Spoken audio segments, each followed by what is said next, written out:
Hello everyone, my name is Aaron Christensen, this is Horror 101 with Dr. AC, and welcome back to The Stack.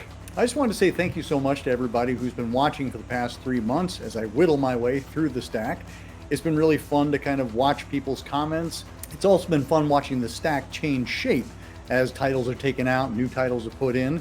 I understand, this is a fool's errand. I'm never going to whittle my way all the way through the stack, but it's really been a lot of fun, and I appreciate everybody who's been tuning in, making suggestions. Today, we're going to be talking about the Ring collection from Shout Factory, consisting of The Ring from 2002, Ring 2 from 2005, and Rings, the belated sequel from 2017. Now, last year, my friends Dave Kasanke and Ryan Olson and Jennifer Olson, we all sat down and we made our way through the original Ring collection that had been released by Arrow Video, consisting of Ring, Spiral, Ring 2, and Ring Birthday. I'll have a link to that episode right up here, but I was excited to revisit the remake of The Ring, the Gore Verbinski film, after having talked about it with my friends and them talking about how much they enjoyed it. I know when I saw it for the first time in 2002 in the theaters, I thought it was terrific. I thought it was a really great, scary story, an original concept. And when I found out that it was a remake of another film, I, of course, sought out the original. And over time, I've actually come to appreciate the original Ringu, or Ring as it's known in Japan, more so than the remake, probably because of its simplicity. As I revisit the Gore Verbinski 2002 version of The Ring, I find myself looking at all the extra stuff that gets piled on, things that it felt like Hollywood needed to dress up this perfectly solid ghost story with makeup effects by multi-Oscar winner Rick Baker, a glossier 9-inch nails looking video that is the content that's on the cursed videotape. The stars of The Ring are not big names. Naomi Watts had just come off of Mulholland Drive, so she wasn't a big name yet. She was definitely a rising star.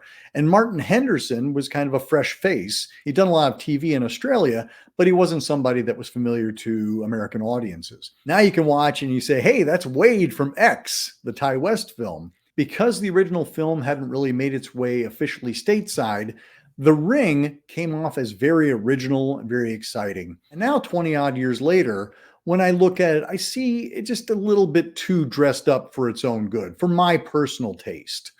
There's that whole subplot about the horses, everything that's in the cursed video corresponds to something in a very literal way. Now, that's not to say it's not still an effective thriller. I really do enjoy it still.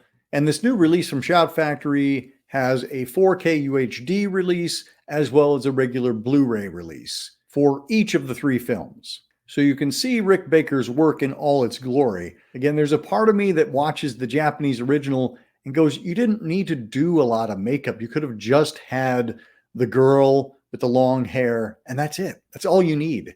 And when the victims die, what they do in the Japanese version, they just basically do like a washout to white. Whereas in the Hollywood version, you get this like horribly distorted face that doesn't quite make sense as to why that would be the case, other than the fact that it's a horror movie and we want a shocking image. Our director of the Ring remake, Gore Verbinski, is obviously much better known today as the director of 3 of the Pirates of the Caribbean movies, but he got his start directing music videos for the likes of Bad Religion and L7, and he also did a memorable Budweiser commercial with the frogs. But then his first feature film was Mouse Hunt with Nathan Lane, and then he did The Mexican with Julia Roberts and Brad Pitt. So this was his 3rd feature film. Again, not a big name, and it certainly gave him a leg up in his Hollywood career. His last film was 2016's A Cure for Wellness, featuring a then rising Mia Goth. And that one's well worth checking out. It's funny, they took all of his Pirates of the Caribbean mad money and made that movie and then was done.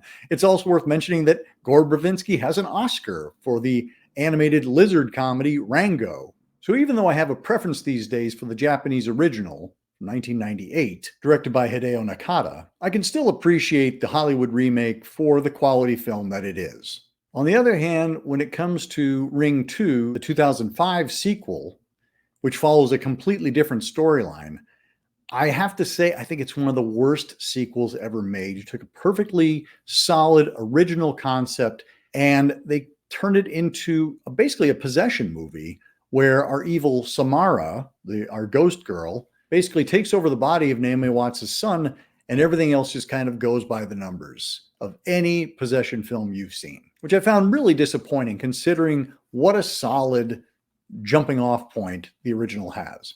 There is a memorable sequence in Ring 2 starring our contortionist Bonnie Morgan as Samara as she's crawling out of the well and she's bringing her leg up over her shoulder. But it also just feels like that kind of supercharged nonsense that feels like it's there just to be cool. It's creepy, but it's almost too showy to be genuinely creepy. And I feel like if we back up to the original, the same is true of that iconic image of Samara crawling out of the TV set. In the original, it's Sadako, and when she climbs out, she's a ghost emerging from the TV. That's plenty. In the remake, we have Samara who is pulsing with electricity. Her skin is all puckered. It feels like everything is dialed up for the sake of dialing it up. If we then move forward to 2017's Rings, which is a sequel that feels like it was a long time coming and nobody was really asking for it. They're basically exploring the short film Rings, which bridged between The Ring and The Ring 2, the 2002 and 2005. There's a short film that introduces the idea of people watching the cursed videotape for thrills, and then when they can't take it anymore, somebody else watches the film and the curse moves along. It's an interesting idea.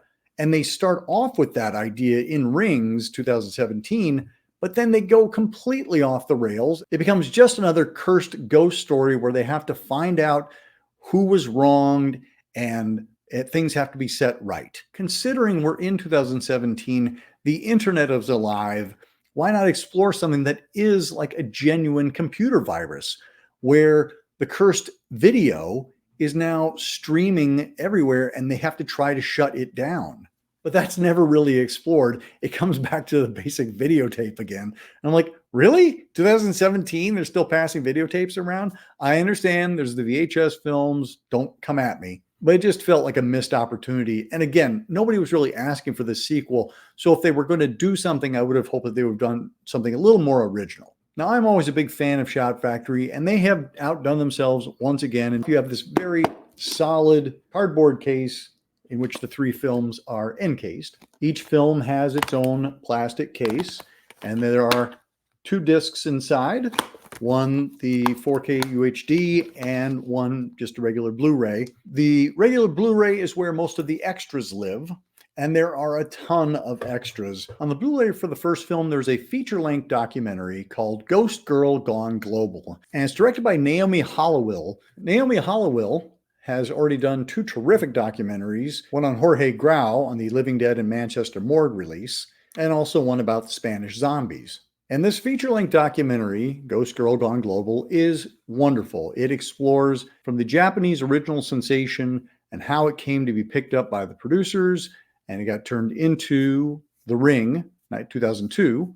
They talked to a lot of the production team, including a couple of Rick Baker's assistants.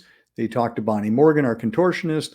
And if you watch it first, as I did, it could probably get you pretty excited to check out Ring 2 and Rings. It's unfortunate because Hideo Nakata, the director of the original Ringu, was tapped to direct Ring 2 in Hollywood. And apparently he had such a horrible experience with interference from producers, he vowed never to shoot another film in Hollywood again. The Ring 2 disc actually features an unrated version that has about 15 more minutes of footage. And if there's one thing the Ring 2 does not need, it's a longer running time. So I confess, I only watched the theatrical version, and trust me, that was enough. But that short film Rings that I was referring to earlier, that is included on the disc of both The Ring and The Ring 2. There are also tons of little featurettes talking to the cast and crew. You get to talk to Gore Verbinski, you get to talk to the producers, you get to talk to our writer, Aaron Kruger. And then the disc for Rings for 2017 includes several featurettes, as well as some deleted and extended scenes. And again, these are all done with 4K masters. So that's the Ring collection from Shout Factory. I don't know that it's a must-see purchase. Shout Factory's definitely done themselves proud in terms of creating a solid package for fans of these American versions. And if you are a fan of those films, I would say absolutely pick this one up because it's a great presentation. Let us know what you think about the Ring franchise, both the Japanese original as well as the American remakes. I'm also going to include another 5 titles below in the description, and you let me know what you'd like to see taken off the stack. Until next time, keep searching, keep exploring, and keep sharing the scare.